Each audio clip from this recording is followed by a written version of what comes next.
હું પ્રોગ્રામમાં ગયો, મને કે તમે મોસંબીનો રંગ ગાઓ. એટલે મોસંબીનો નહીં, કસુંબીનો. મને કે જે હોય ગાવ ને, રથ છે ને. એટલે પણ આમ આવ ગીતનું નામ ન આવડતું હોય. એક જગ્યાએ હું પ્રોગ્રામમાં ગયો, મને કે ઓલું તમે મોરબીનું ગીત ગાઓ. કયું મોરબીનું ગીત? આ પ્રદેશમાં જાય ને ત્યાં બહુ આવું થાય, પણ યાદ રાખે એ મોટી વાત. એ કે ઓલું મોરબી વાળું ગીત નહીં, પણ મોરબીનું ઘણા ગીત છે. મોરબીનું કંઈ એક ગીત થોડું છે. મેં કીધું મોરબીના ઘણા ગીત છે. પછી મેં લંબાવ્યું, મને ખબર તો હતી હું કહેવા માગે. મારે એને પાસે નામ પડાવ, પણ મેં કીધું નામ આપો ને પહેલા તો ખબર પડે. અરે યાર મોરબીનું પેલું. અરે મેં પણ યાર તમે બોલો ને યાર. મને કે ઓલું પેલું નહીં, મોરબીની વાણિયા પાણી ભરવા જાય ને જીવાજી ઠાકોર ચોડા પાવા. અરે મેં કીધું ઘોડા હું સોડા. હાવ આવી રીતે હાવ. તેથી ક્યાં સોડો હતો મેં કીધું. એટલે અમુક પણ એ બાને ફરમાઈશ કરી લે. સાહેબ અમારે હું ને કીર્તિદાનભાઈ અમે રશિયા ગયા પ્રોગ્રામમાં. રશિયા, હવે રશિયા અમે પ્રોગ્રામમાં ગયા એટલે આપણો બધો ગુજરાતી જ ડાયરો, અને એમાં એને અમે કીર્તિદાનભાઈ બે હોઈએ એટલે પછી કાંઈ એના પલ્લાને પકડે કોઈ. અને એવો પ્રોગ્રામ જામ્યો, અને કીર્તિભાઈ ઉપર રૂપિયાની ન્યાય વરસાદ વરસ્યો ભાઈ. તો જમાવટ થઈ ગઈ બધી. તો મૂળ રશિયન ત્યાંના એના પાર્ટનરો હોય ને, આપણા ભાઈઓના કોઈ પાર્ટનર, તો એ ત્યાંના એ મિત્રો બધા બેઠેલા, સમજે નહીં પણ મજા આવતી હતી એને તે. અને એક બે એના ટૂંકમાં MP પણ બેઠેલા. તો એણે એને પૂછ્યું આપણા ગુજરાતી ડાયરાને કે વોટ ઇઝ ધીસ, આ બધું છે શું? અને એમાંય કીર્તિદાને મેરે દેશ કી ધરતી સોના ઉજલે ને ઉજલે હીરે મોતી, મેરે દેશ કી ધરતી ભારત માતાના ગીત ગાયા. એટલે પછી ઓલાને ભારત શબ્દ આવે એટલે ઇન્ડિયા. ઓલા કે હા ઇન્ડિયા. અને ઓલાનો મગજ ગયો રશિયાવાળાનો કે તમે અમારા દેશમાં આવીને તમારા ભારતના ગીત ગાઓ છો, તો હવે રશિયાનું ગીત ગાઓ. હવે અમને રશિયાના ગીત આવડે કાંઈ. કીર્તિદાનને કીધું કે ઓલા આયોજકોએ કીધું કે એકાદું રશિયાનું કરી નાખો ને, કાંઈક રસ્યું બસ્યું કાંઈક. સારું અમારે ક્યાં અહીંયા બધા રહેવું એ લોકોને એમ થાય કે આણે રાષ્ટ્રવાદ કર્યો, પણ આપણે તો મેં કીધું બીજું કાંઈ હોય નહીં. હવે અહીંયા રહેવું છે ને અહીંની કમાણી ભારતમાં પોગાડવી છે, તો એકાદું મને કે રશિયાનું. તો કીર્તિદાન કે પણ રશિયાનું ગીત તો અમને કહેવું જોઈએ ને તમારે. તો અમે કંઈક ન્યાલી લખાવતા હોત, પણ અહીંયા તાત્કાલિક તો રશિયાનું ગીત ક્યાંથી કાઢવું? કીર્તિદાન મને કે મામા, હું કહું તો ભાણુભાઈ તમે હટી જાઓ. અને મેં રશિયાના ગીત ગાયા. મેં તમે કહેતા હો ગાઓ રશિયાનું. હો હે સાહેબ, આ ભારત છે, દરેક દેશને સ્વીકારી લે તરત. હે હકીકત છે, આ ભારત છે. અને સાહેબ મેં રશિયાનું ગીત ગાયું ત્યાં. ઓલા રશિયાવાળા હામાં બેઠેલા, અને મેં ગીત ઉપાડ્યું કે લેજો રશિયા રે રૂમાલ મારો રંગદાર છે,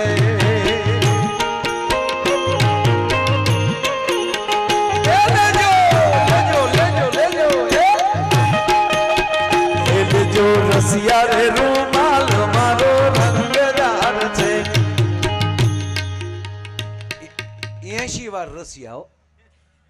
લેજો રશિયા રૂમાલ રંગદાર છે, રંગદાર છે ને કેવો સમકદાર છે. લેજો રશિયા તાણીને બોલીએ રશિયા. ઓલા કે okay okay okay, I like it, very nice.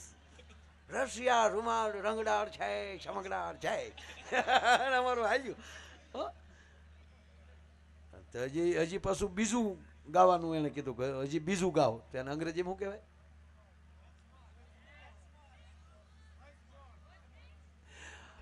Once મોર. એને બીજી વાર ગાવાનું હોય ને એને વન્સ મોર કહેવાય. Please next one. એટલે એમ તો આવડતું નથી કે હા થોડા પછી યાર તમે આ તો.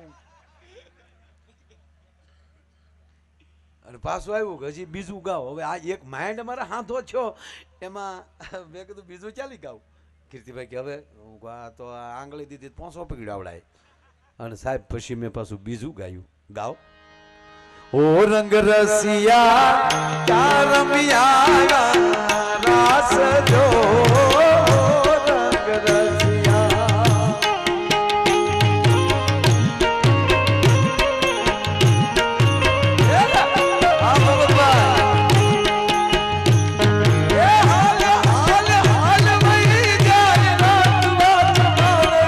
હમણાં પણ સે સો તારા તારા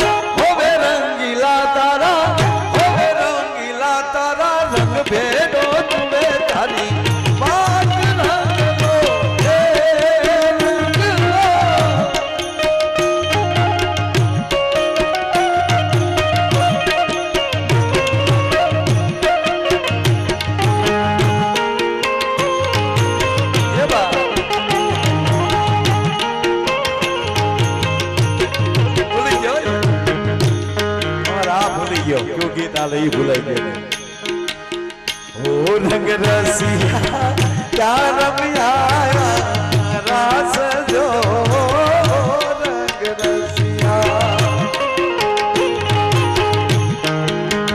એવી આખલી રાતી રે ઉજાગરા ક્યારે કીધા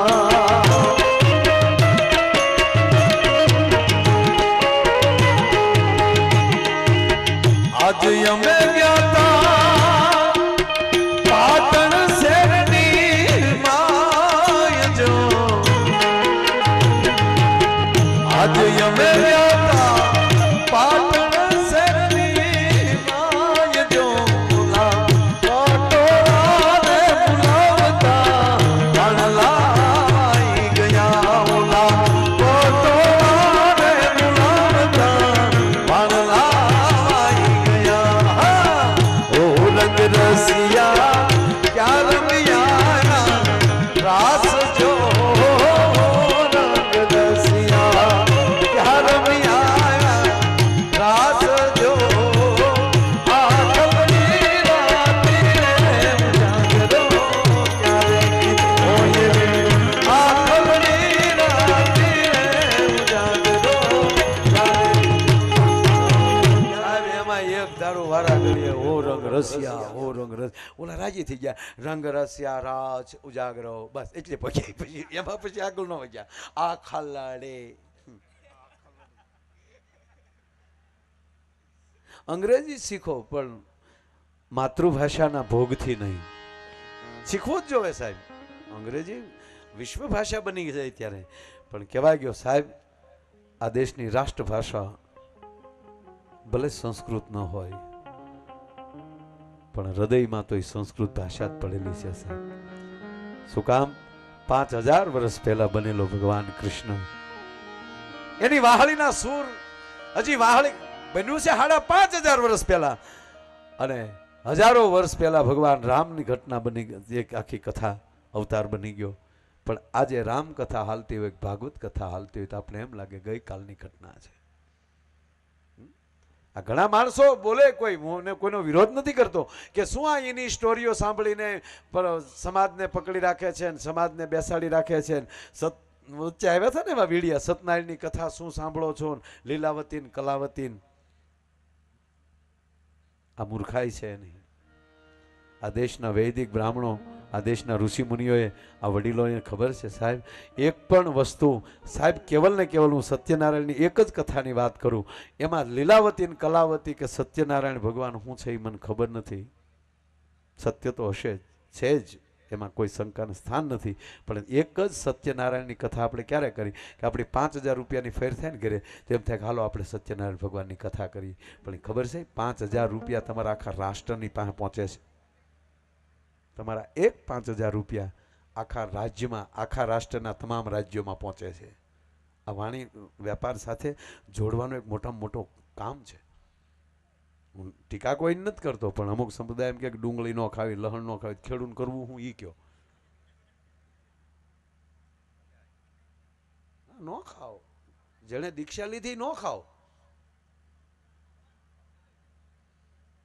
કારણ કે તમારે બ્રહ્મચર્ય પાળવાનું છે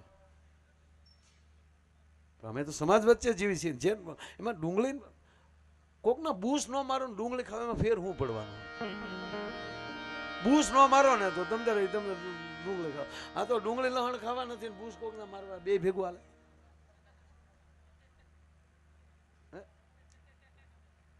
કોઈ ધર્મની વાત નથી કરતો પણ આ તો ઔપચારિક હસાવાની વાત કરું પણ એમાં મને જ કાંઈ ખબર નથી પડતી શું થતું હશે હા એ ખાવાથી તામસી મગજ થતો હોય કે એવું ખબર નહીં શું તામસી મગજ થાય સાહેબ ડુંગળીનો રોટલો ખાઈ ખાઈને જેના પરિવારે સાહેબ મજૂરીઓ કરે છે કોઈ દી તામસી મગજ એના શું થાય એ તો મનના કારણ છે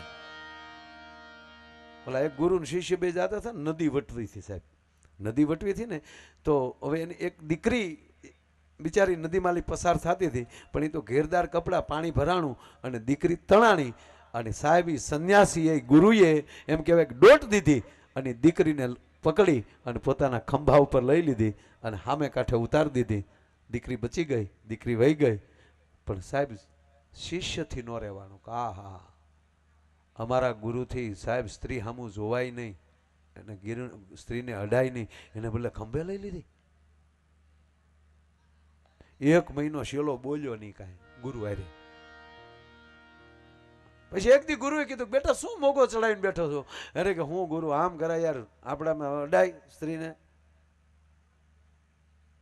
કે ગાંડા, કોકનો જીવ બચતો હોય ત્યારે નિયમો તોડી નખાય.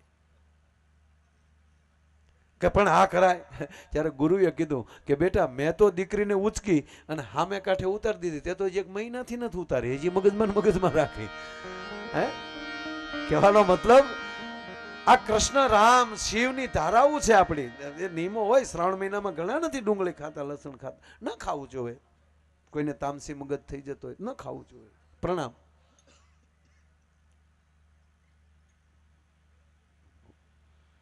બે ત્રણ મારે વાતો કરવી છે અને આનંદની વાતો કરવી છે ભાઈ.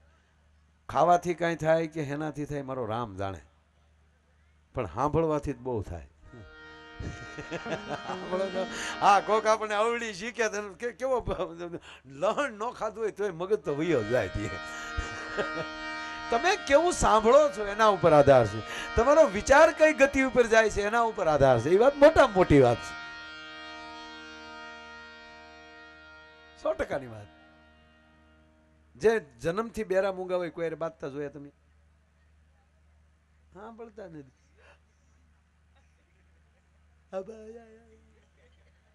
શું કામ? સાંભળવું નથી, ખોટું બોલવું નથી. ભલે કુદરતે ખોટ આપી, પણ સાહેબ મને એવું લાગે છે કે એ માણસો તપસીથી અહીંયા આવતા હશે. હે, કોઈનું સાંભળવું નહીં અને કોઈને કાંઈ કહેવું નહીં. સાહેબ આનાથી મોટું તપ ક્યું હોઈ શકે? અને હું ઘણી વાર કહું સાહેબ, આંગણે અપાહિજ બાળકનો જન્મ થાય ને, આંગણે અપાહિજ બાળકનો જન્મ થાય ને, ત્યારે માનવાનું કે ઈ માવતર ઈશ્વરની બહુ નજીક હશે. તમારે જ્યાં લખો અહીંયા લખી લેજો સાહેબ, સાતી ઠોકીને કહું. કોઈના ઘરે અપાહિજ બાળકનો જન્મ થાય ત્યારે ઈશ્વર ઈ પરિવારની નજીક બહુ હશે. શું કામ? જે જીવને જે ધરતી ઉપર આવીને જે ભોગવવાનું છે એને ભોગવવાનું છે, એમાં કોઈ શંકાને સ્થાન નથી. બાપ એવા બેટા ને વડ એવા ટેટા, ખોટી વાત છે. બાપ એવા બેટા હોય તો હરણાકસની ઘેરે પ્રહલાદ ન આવે. હોના કર્મો લઈને આવતા હોય છે ભલા માણા. તો લવકુશને આપણે મંદિર બનાવીએ જ ને સાહેબ. અનિરુદ્ધ ને પ્રદ્યુમ્નના મંદિર આપણે બનાવ નહીં, પોતપોતાના કર્મ લઈને આવતા હોય છે. પણ ઈશ્વરને જ્યારે અપાહિજ બાળકને ધરતી ઉપર મોકલો છે કે આ રીતે એનું જીવન પસાર કરવાનું છે, ત્યારે પરમાત્મા નજરું ફેલાવતો હોય સાહેબ કે આ જગતમાં માવતરના ગડપણ પાળે એવા તો ખૂબ દીકરાઓ છે અને પાળે છે, પણ દીકરાનું ગડપણ પાળે એવો માવતર કોણ? અને જેની ઉપર ટ્રસ્ટ, જેની ઉપર ભરોસો બેસે છે ને ભગવાનને, એના ઘરે મોકલે કે આ મારા મોકલેલા યશનું આ જતન કરશે, હાલ એના ઘરે હું મોકલું ભલા માણસ. આ મોટી વાત છે સાહેબ. ત્યારે માનવાનું કે ઈશ્વરે આપણા ઉપર કંઈક કૃપા કરી. બહુ દુઃખ આવે તોય માની લેવાનું કે આપણી કસોટી કરતો હશે. બાકી તો અમુક ની ઘરે સાહેબ આમ જો એવા છોકરા જોયા આપણને એમ થાય કે હા હા હા હા, મહેમાન આવે ને તો ગોપદીન ખોળામાં પડે, મહેમાન આવ્યા મહેમાન. મેં જોયેલું, આ આખે જોયેલું, અનુભવેલી વાત કરું તમને. આપણા ખોળામાં પડે, મહેમાન આવ્યા, કલ્યા કાલચ્યા.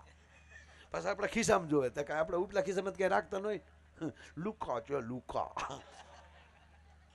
પાછા મહેમાનના ખંભે હેડાલું છે, નાકમાં જીરોના લેમ્પ થતા હોય. હમણાં નવરાવે કોણ? મારો દાદો. વળી પાસે ગરધણી એમ કે છોકરાને બાપે, એ આમ જો મહેમાન પાસે આમ ન કરાય, નીચે બેસ. નીચે બેવાનું, કાલે કાવ્યા મહેમાનના કાન પગ જી. આ જોયેલું છે બોલો. ગરધણી ખીજાઈને કીધું આમ જાય, ખાટલા નીચે વજાય, ખાટલા નીચે વજાય. ખાટલા નીચે વજાવી કીધું એટલે સમજો ખાટલા નીચે વયો જાય. તમારો દીકરો ખાટલા હેઠે વયો ગયો, ઊંધો હોય ને પગ ઉષા કરીને મહેમાને ગજી. પછી ન રહેવાનું. ત્યારે મહેમાને પૂછ્યું ગરધણીને કે આ છોકરો માનતા નો લાગે, કે આ છોકરો માનતા નો લાગે. ઓલો હકીકત હતોય માનતા નો. એટલે ગરધણીએ કીધું તમને કેમ ખબર પડી? તમારું નથી માનતો ને એટલે કહવા. પણ વડલો કહે છે એ જીવન રાયુ સળગીને મેલી દિયો જૂના માળા ઉડી જાઓ પંખી પાખું વાળા એ જી રે રે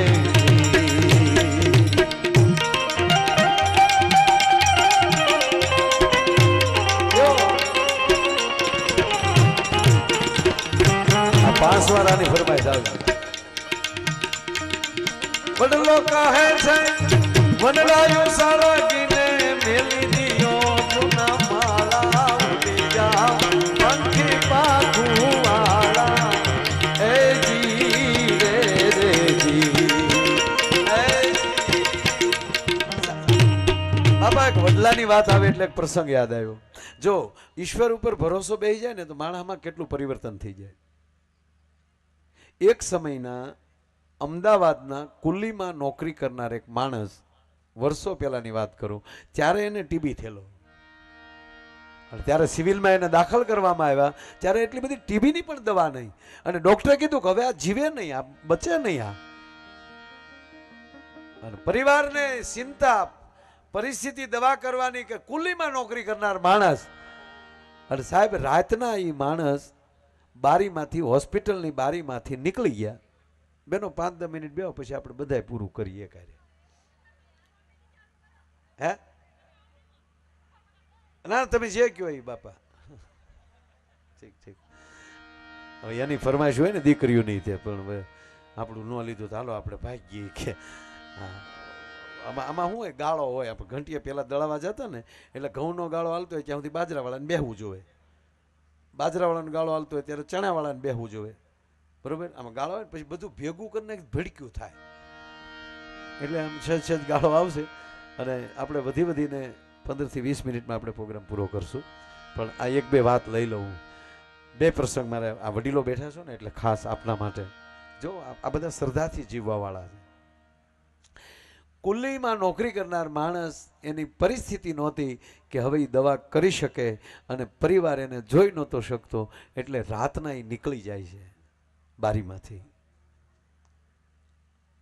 અને કહેવાય ગયો સાહેબ એક દી બીજો દી ચાલતા ચાલતા એક આવું રૂડું ગામ હતું ને એ ગામના પાદરમાંથી નીકળ્યા તો અહીંયા રામકથા ચાલતી હતી તે છેલ્લે બેઠેલા જો ઘણીવાર જે બોલનાર હોય એને અસર ન થાય પણ આમાં કોકને એવું અડી જાય અને વિશ્વાસ બેસી જાય એટલે ત્યારે કંઈક નવું પરિણામ આવતું હોય આ છેલ્લે બેઠેલા એમાં વ્યાસપીઠ ઉપરલી સાહેબ હનુમાન ચાલીસા ચાલુ હતી અને એમાં પંક્તિ આવી રામ રસાયન તુમારે પાસા સદા રહો રઘુપતિ કે દાસા રામ નામની દવાથી રસાયણ કહેતા દવા આનાથી કોઈ મોટી દવા નથી એ દવા તારી પાસે છે અને સાહેબ એણે માળાનો બેરખો હાથમાં લઈ લીધો રામ રામ રામ જે ડૉક્ટરે કીધું હતું કે આ મરી જાય એ ડૉક્ટર મરી ગયા એ જીવ્યા 30 વર્ષ પછી ત્યાં સુધી 30 વર્ષ જીવ્યા અને બીજું કોઈ નહોતું એ દાસ પુનિત પોતે હતા એક દાસ સંત પુનિત તરીકે એમ કહેવાય કે એનું નામ પછી પ્રચલિત થયું કારણ કે સંતમાં જન્મ થઈ ગયો એનો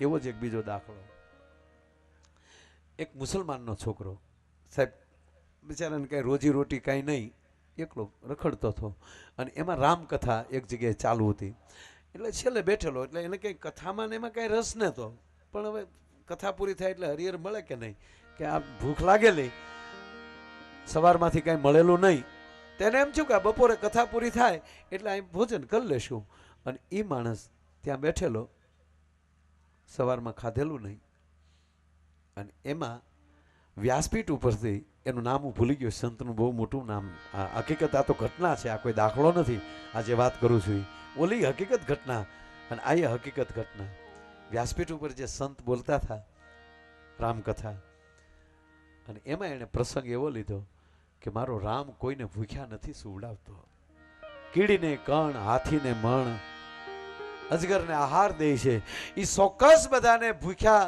જગાડે છે પણ ભૂખ્યા કોઈને સુવડાવતો નથી બોલો પાછળ બેઠેલો એને એમ થયું કે એમ